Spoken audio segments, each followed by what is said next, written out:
Et après 2 jours d'intenses travaux sur les questions liées à la sécurité sociale, les participants se sont séparés sur une note de satisfaction partagée au terme des discussions qui ont abouti à des propositions concrètes pour une extension de la couverture de sécurité sociale en Afrique centrale.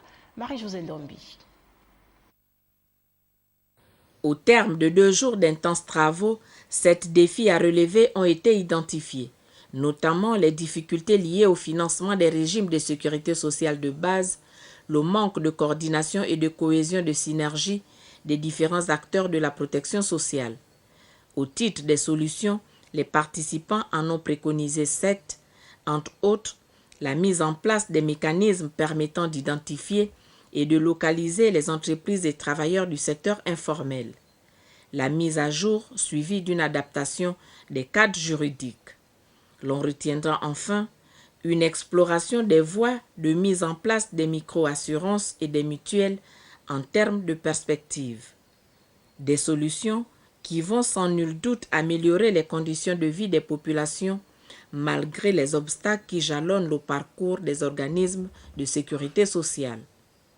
Les difficultés des uns et des autres, les écueils de parcours au niveau législatif réglementaire, au niveau de la gestion des ressources humaines ou financières doivent être des sources d'inspiration pour tout le monde, malgré le fait que chaque pays a ses propres réalités.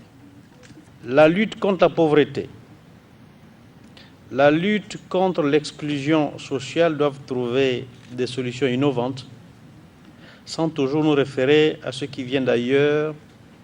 Je crois que tel est notre défi futur.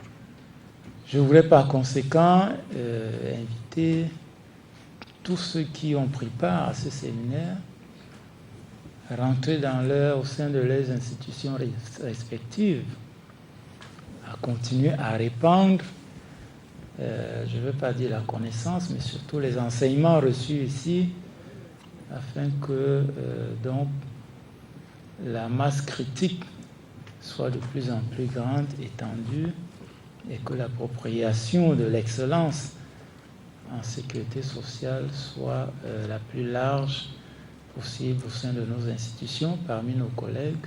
Tout ceci pour assurer une meilleure protection sociale et une couverture sociale encore plus large au bénéfice des populations des États de l'Afrique centrale.